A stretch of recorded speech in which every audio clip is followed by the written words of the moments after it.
hapon po sa ating lahat. Andito na naman po si JJ Lala para sa isa na namang kwentong tiyak na magugustuhan ninyo. Ayan, ito po ay sulat mula sa ating letter sender na itinago niya ang kanyang sarili sa pangalang Tanggol. Simulan na nating basahin ang kwento ng buhay ni Tanggol. Dear DJ Lala, hello po at magandang buhay po sa lahat ng mga tagapakinig sa iyong channel. Tawagin niyo na lamang po ako sa pangalang Tanggol. Sa edad ko pong 37 ay single pero ready to mingle, DJ Lala. May pagkakomedyante itong si Tanggol, guys. May problema kasi ako ngayon sa pag-ibig kaya napasulat ako sa'yo. May babae kasi akong nagugustuhan na sa tingin ko naman ay may gusto din sa akin. At alam ko mataas ang kumpiyansa ko. Papasagot ko siya kung sakali man na magtatapat ako sa kanya. Wow! Hindi man sa pagbubuhat ng sariling bangko, DJ Lala, pero biniyayaan talaga ako ng konting kagandahang lalaki. May trabaho ako ngayon, ngunit ang tanging pangamba ko ay baka mamaya matulad din siya sa ibang babae na nakilala ko. Hindi nagtatagal at iniiwan din ako. Ang problema kasi sa akin talaga, DJ Lala, ay yung pagiging alkoholik ko. Hindi ko makontrol yung sarili ko pagdating sa alak at sa barkada. Dahilan marahil kaya walang nagtatagal na relasyon sa akin. Pinipilit kong magbago kaya lang sa tuwing nakakaramdam ako ng pagkainip at pagkabagot ay barkada at alak ang aking takbuhan. Yung babaeng sinasabi ko sa iyo, DJ Lala, ay itago mo na lang din sa pangalang Mokang. Yan kasi ang paborito kong panoorin, yung palabas ni Coco Martin. Dalaga si Mokang at may maayos na trabaho. Kaya kahit madalas ko siyang nahuhuli na nakatitig sa akin, ay nangangamba ako na kausapin siya. Baka kasi kapag nakilala na niya ako ng lubusan, ay layuan niya din ako kagaya ng iba. Parang hindi ko ata makakaya, DJ Lala, kasi mahal ko na talaga si Mokang. Sa tingin mo kaya, DJ Lala, ano ang dapat kong gawin? Magtatapat na ba ako kay Mokang? Magugustuhan kaya niya ako sa kabila ng pagiging alkoholik at mabarkada ko? Hanggang dito na lang po, Tanggol. Ayan. Sobrang nakakaano na. Medyo may pagka-komedyanteng Mr. Romantiko.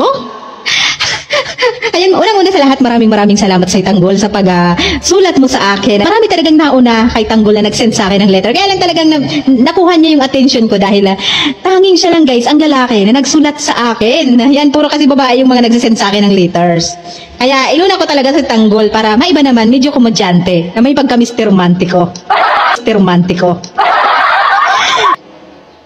Ang advice ko lang siguro sa'yo, bago mo ligawan si Mokang, ay siguraduhin mo muna na inaayos mo na muna yung sarili mo. Kagaya nga ng sabi mo na marami nang nagdaang babae sa'yo, kaya lang palagi kang iniiwan. Ngayon, tanungin mo yung sarili mo kung ano bang mali, kung ano ba ang dapat mong baguhin. Gusto mo pa bang maulit ito sa mga nauna mo? Diba? Sabi mo, mahal mo na si Mokang. So, ibig sabihin, kaya mong magbago. Kaya mong baguhin yung sarili mo, alang-alang sa babaeng minamahal mo. Ang maganda rin sa'yo, Tanggol, ay inamin mo yung pagiging alkoholik mo. Kasi marami ang mga may ganyang bisyo pero hindi nila maamin na alkoholik sila. Isang magandang hakbang yun. Ang ibig sabihin nun ay talagang yan ang unang hakbang sa pagbabago ng isang tao. Yung ina-accept mo, inaamin mo sa sarili mo kung ano ang mali sa sarili mo. Tama? Mga alkoholik kasi kapag umiinom yung mga yan, hindi na nila nakukontrol Hindi na nila kontrol kung gaano karami yung naiinom nila. Tama ba ako? Tapos kapag hindi sila nakakainom, alam mo yung pakiramdam na parang tinatawag na withdrawal system. Yung nakakaramdam sila ng pagkahilo, panghihina, pagkabalisa. Yung ganong senaryo, di ba? Ang mga dapat mo sigurong gawin, unang-una, kung gusto mo talagang mabago yung sarili mo, ganito yung dapat mong gawin. Magtakda ka ng araw. Halimbawa, isulat mo sa notebook, kailangan mangako ka sa sarili mo na hindi ka na talaga titikim ng alak simula sa araw na yan. Malaking tulong din yung counseling at pagbabalik loob sa Diyos. Healthy lifestyle. Matulog ng maaga at huwag magpupuyat. Mag-ehersisyo ka at kumain ng mga pagkaing masusustansya. Dahil kailangan niya ng katawan mo, dahil nag-a-adjust yung katawan mo sa panibago. And of course, umiwas ka sa mga barkada na alam mo nga, nagiging impluwensya para bumalik ka sa bisyo mo. Hanggat maaari, kung alam mo naman sa sarili mong hindi maganda ang naidudulot sa'yo ng mga barkadang yun, umiwas ka. At heto kung may problema, lutasin sa maayos at tamang pamamaraan, huwag dadaanin sa alak at barkada. Kasi darating yung time na magpapamilya ka Kung ano kasi nakikita ng magkakaroon ka ng mga anak, kung ano ang nakikita ng mga bata sa matanda, yun din ang ginagaya ng mga bata. Gugustuhin mo ba na pag nagkaanak ka, magiging katulad mo rin yung magiging anak mo? And of course, magdasal kang palagi. Isipin mo lang kung para kanino, kung bakit kailangan mong magbago. Hindi lang para sa sarili mo kundi para sa mga taong nagmamahal sa'yo. Hindi lang para kay Mokang, para sa magulang mo, mga kapatid mo, para sa mga taong nagmamahal sa'yo. Baguhin mo yung sarili mo at mahalin mo yung sarili mo. Kasi kapag minahal mo yung sarili mo, mamahalin ka ng totoo ng mga taong nakapaligid sa'yo. Mamahalin ka ng mga taong mahal mo. Especially si Mokang. Ayan, para magkaroon kayo ng happy ending. O, diba? Ayan, bago maligawan si Mokang, sana naayos mo na paunti-unti yung sarili mo.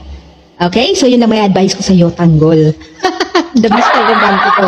Okay? So, maraming salamat sa pagtitiwala mo sa iyong kwento.